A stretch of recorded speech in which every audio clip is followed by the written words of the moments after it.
Good morning, welcome back. We're here with Dr. Bill Dees, who's a chemistry professor at Louisiana Tech, and we're working with static electricity again. Again, just like last week. Just like last week. You're going to and do a real quick review? Real quickly review. Okay. If you take a plastic or a rubber rod and rub it with wool, then electrons come off of the wool onto the rod and charge that rod negative. Negatively. Okay. And then we have, remember our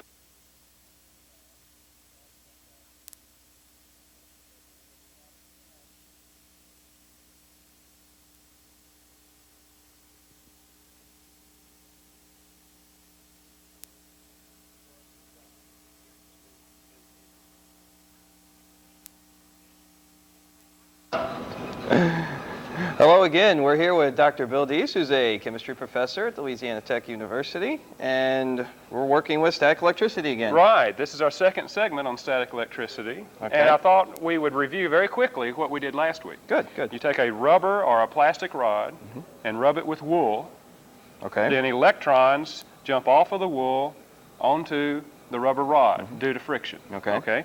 So now this rod has a negative charge. Negative.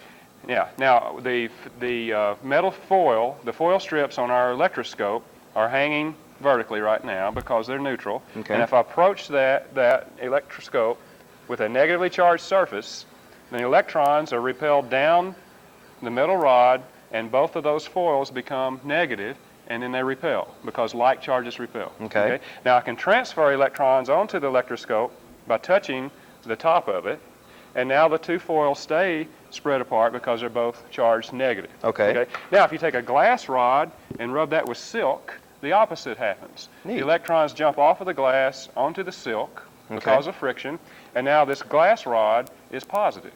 And we know it's positive because the opposite effect happens when you approach those negatively charged pieces of foil. Then this pulls the electrons up toward the positive rod, and then they lose their negative charge and then fall back together. Okay. Right? So we can test now whether or not something's positive or negative. All right.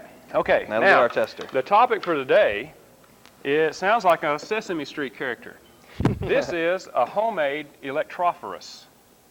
Can you say that? Not much to that, is there? No. Okay. All we have is styrofoam plates. Okay. And this is an aluminum pie pan.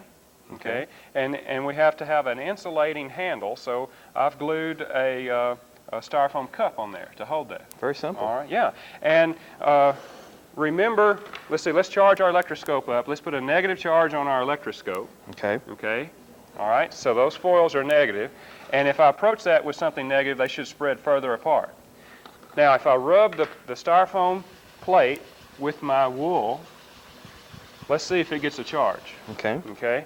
So we're going to approach that, and now what do? They're spreading apart They're more. spreading further apart. So that tells us that this plate is negative. Okay. It's just like the rubber rod. All right. Okay, so I'm going to put a negative charge on this insulating material. Styrofoam's an insulator. Okay.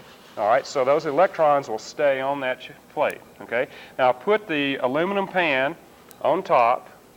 Now electrons have repelled electrons from the atoms of the aluminum to the top side of the pan. No kidding. And so the bottom side is positive, so those are attracted to each other. Sometimes I can even pick up that plate.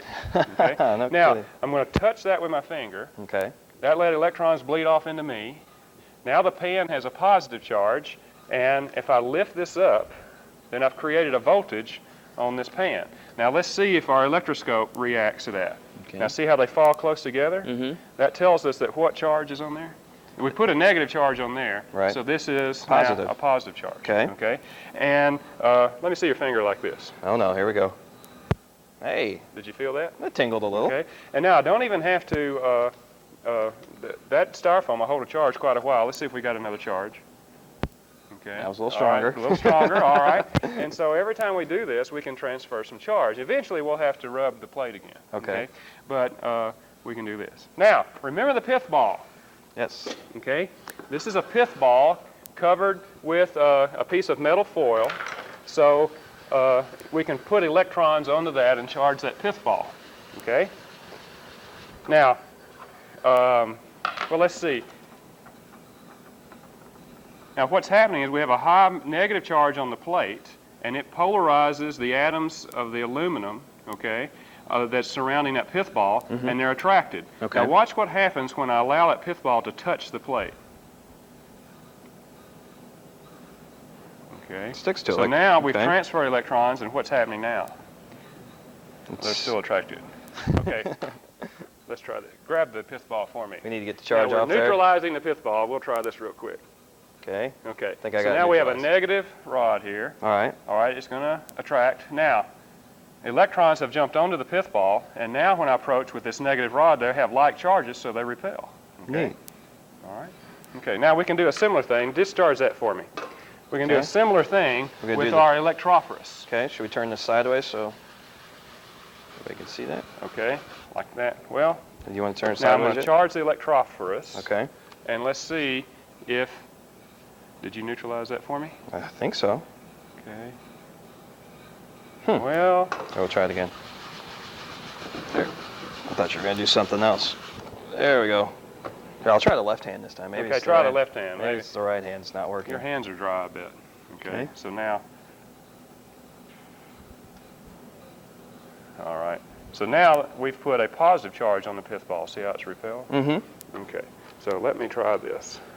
Okay. Let's see if we can get something here. Now I'm going to touch that with my hand.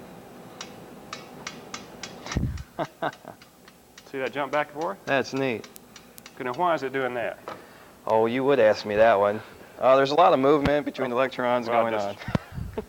Right, that's exactly right. Now we can put a positive charge on the pith ball. Okay. And then it'll be repelled by the positive plate. It'll hit my hand and discharge, swing back toward the plate, pick up another charge, be repelled by the plate, and the process will continue. For how long? Till we run out of charge. Okay. Isn't that neat? That is neat. Okay. Once so again. for just a few pennies, if you can bring an aluminum pie pan from home and get a styrofoam pie plate or plate, Okay. you can make an electrophorous for a fraction Oh. of Once the again, cost of a commercial brand. that is neat. Once again, you have amazed us. Thanks for being here. Well, it's a lot of fun coming over. Yeah, Dr. Bill Deese from Louisiana Tech. We'll be back right after these messages.